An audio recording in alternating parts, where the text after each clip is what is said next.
Terima kasih Anda masih bersama kami. Bagi Anda yang baru saja bergabung, kami hadirkan kembali 3 berita utama hari ini. Polrestabes Semarang tetapkan sopir bus PO Cahaya Trans sebagai tersangka atas kecelakaan maut yang menewaskan 16 orang. Teknologi Smart City atasi kemacetan dan gangguan keamanan dengan cepat saat Nataru. Diturunkan dari truk, sebuah ekskavator tergelincir dan masuk parit di tanjakan Desa Tegaron, Kabupaten Semarang.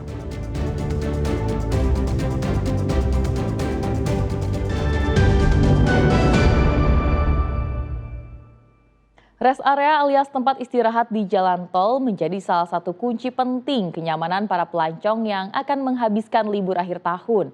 Gubernur Jawa Tengah pun mengecek kesiapan rest area.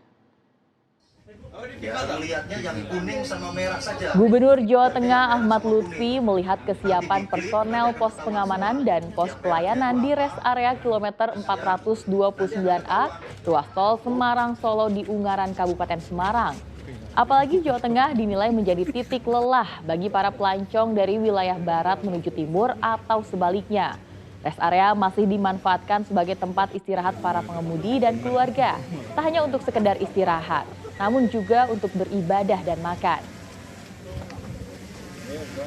Tempat titik jenuh, titik lelah bagi masyarakat kita agar dalam perjalanan menuju dan ke wilayahnya masing-masing bisa satu mengistirahatkan keluarganya, yang kedua kendaraannya, yang ketiga secara fisik dia akan recovery kembali sehingga sampai tujuan nanti diharapkan keluarganya akan sehat kembali, terutama dalam perjalanan jauh. Hal senada dilakukan Wali Kota Semarang, Agustina Wilujeng bersama Wakil Wali Kota Semarang, Iswar Aminuddin. Keduanya meninjau posko terpadu gerbang tol Kali Kangkung, Pospam Bandara Ahmad Yani, dan Pospam terpadu Simpang 5. Guna menghindari kemacetan panjang, Wali Kota meminta semua pihak turut membantu kenyamanan dan keamanan para pelancong yang akan menghabiskan libur akhir tahun di ibu kota Jawa Tengah ini. Masih landai. Bahkan tadi disampaikan ini lebih rendah daripada tahun lalu. Kemudian untuk rata-rata penerbangan masih landai, hampir sama dengan tahun lalu. Diperkirakan nanti tanggal 24 siang, tanggal 25 itu akan terjadi peak. Menurut saya siap sih ini mengantisipasi segala sesuatu ya. Mari kita berdoa mudah-mudahan semuanya lancar, yang mudik, yang di jalan juga dalam keadaan sehat dan sampai di tempat dengan selamat, bahagia. CCTV masih menjadi andalan untuk memantau arus lalu lintas selama libur Natal dan Tahun Baru. Polresta Solo bahkan akan mengoptimalkan teknologi Smart City agar bisa segera merespons kemacetan dan gangguan keamanan dengan cepat. Teknologi Smart City namanya, salah satu manajemen lalu lintas berbasis kamera pengawas di kota Solo yang akan dimanfaatkan untuk memantau arus lalu lintas. Dalam gedung ini, aktivitas kota terpantau melalui ratusan kamera pengawas yang tersebar di kota Solo. Seluruh sistem terintegrasi dengan Dinas Perhubungan Kota Solo maupun instansi lainnya. Peta geospasial atau kerawanan di kota Solo telah dibuat sehingga hambatan-hambatan di titik rawan kemacetan dan gangguan Kaptimas dapat terurai dengan cepat. Masih terkait dengan hal tersebut untuk tidak ada kepadatan ataupun kemacetan di wilayah Kota Surakarta dengan menempatkan personil-personil di persimpangan jalan ataupun di tempat-tempat keramaian. Kami juga bersama dengan instansi terkait selalu melaksanakan kegiatan patroli maupun terkait dengan kegiatan untuk pelancaran arus lalu lintas. Khusus libur Nataru, bidang lalu lintas di Sub Solo akan bersinergi dengan Polresta Solo untuk mengurai kemacetan. Untuk tahun ini kami menambahkan 2 lokasi CCTV dari yang kemarin, terus yang berikutnya memang patroli kita optimalkan Mas, dan tentunya kita lakukan pantauan-pantauan dan beberapa penekanan pada beberapa kegiatan utama seperti Solo Car Free Night. Dari pemetaan kawasan Pasar Gede dan Masjid Raya Syekh Zayed Solo dinilai rawan kemacetan. Jalan Slamet Riyadi dan Jalan Sudirman juga menjadi perhatian karena di kawasan ini akan digelar Solo Car Free Night menyambut pergantian tahun. Heri Prastio melaporkan dari Solo. Puting beliung menerjang permukiman padat penduduk di Kecamatan Mojo Tengah, Wonosobo. Puluhan rumah rusak, kebanyakan di bagian atap.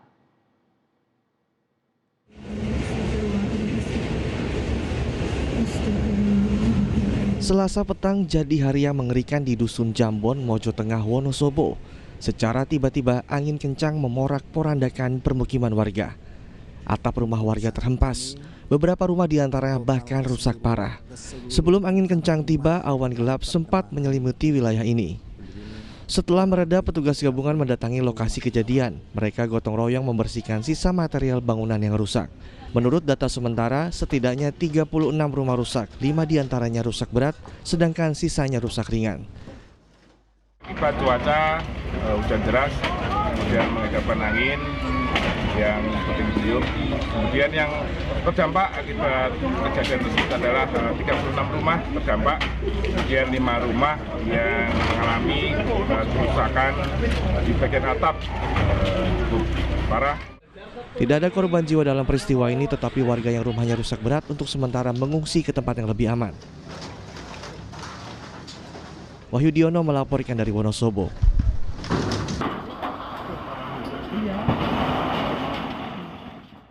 Sebuah ekskavator tergelincir saat hendak diturunkan dari atas truk di tanjakan menuju Desa Tegaron, Kecamatan Banyu Biru, Kabupaten Semarang.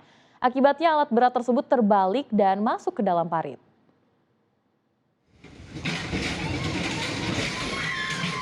Inilah rekaman detik-detik alat berat yang sedang diturunkan terbalik hingga akhirnya masuk ke dalam parit.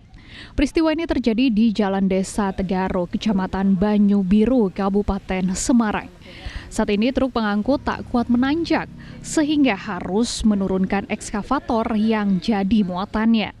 Karena kondisi jalan menurun, ekskavator pun meluncur hingga akhirnya terbalik dan masuk ke dalam parit di tepi jalan. Saatnya itu sebenarnya mau dibawa ke Sepakung, mau buat ngeratain sana buat dari wisata Galong.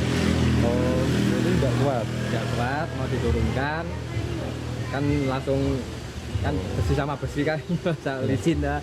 Keleset. Ke bawah. Terus sekarang operatornya di mana, Pak? Operatornya sekarang baru pulang. Ini kan nunggu evakuasi dulu, mau ambil alat berat dulu dari Semarang, mau bawa sini. Mungkin malam ya sampai sini. Itu pas kejadian nggak hujan ya, Pak? Nggak hujan, alhamdulillah. Akibatnya operator alat berat tersebut mengalami luka di bagian kepala dan pinggang. Yulianto melaporkan dari Kabupaten Semarang. Pencemaran lingkungan di Kecamatan Bawen, Kabupaten Semarang menjadi masalah serius. Cairan beracun atau lindi dari tumpukan sampah ternyata meluap dan mencemari Sungai Bade yang mengalir ke wilayah hilir. Saat anggota Komisi C DPRD Kabupaten Semarang melakukan sidak ke TPA Belondo di Kecamatan Bawen, mereka menemukan masalah serius dalam pengelolaan limbah sampah. Penampungan lindi di TPA Belondo tidak maksimal, sehingga saat musim penghujan lindi meluap karena tidak ada sistem pengolahan air limbah yang memadai. Akibatnya air lindi langsung masuk ke aliran Sungai Bade dan menyebabkan pencemaran lingkungan. Warga sekitar Sungai Bade merasakan dampaknya langsung pencemaran ini. Mulai dari gagal panen, air sungai tidak layak digunakan hingga keluhan gangguan kesehatan. Terdampak Pak sawahnya yang Berapa hektar Pak? Oh nak berapa panennya hektar kita belum tahu, tapi puluhan hektar yang pasti. Soalnya 5 dusun semua terdampak. Pak, katanya juga menyebabkan penurunan produktivitas Pak ya? Ya jelas, soalnya 1 tahun bisa panen 3 kali, sekarang tidak bisa panen. DPRD Kabupaten Semarang menegaskan masalah pencemaran lindi ini bukan hal baru. Pencemaran telah terjadi dalam waktu yang lama dan berdampak luas hingga daerah hilir sungai. Kita begitu melihat fakta di lapangan semakin yakin bahwasanya pencemaran di Sungai Bade ini akibat daripada lindi yang terlalu melimpah ruah yang ada di TPA Belondo sehingga tidak tertampung. Dinas Lingkungan Hidup Kabupaten Semarang mengakui pengelolaan sampah di TPA Belondo masih menggunakan sistem open dumping. Instalasi pengolahan air limbah atau IPAL belum tersedia sehingga penanganan yang dilakukan masih bersifat darurat. Semarang yang mengelola TPA Belondo memang kami akui pengelolaan masih open dumping, seharusnya sudah tidak dibolehkan. Kemudian yang yang kedua IPAL lindi atau IPAL licin ini memang belum tersedia. Jadi sementara kami melakukan secara darurat untuk melakukan penampungan dan pengolahan sederhana, tetapi memang hasilnya masih belum memenuhi batas. DPRD mendesak pemerintah daerah segera memprioritaskan penanganan dan pembangunan IPAL. Tindakan itu penting guna menghentikan pencemaran lindi yang terus berulang dan merugikan masyarakat. Yulianto melaporkan dari Kabupaten Semarang.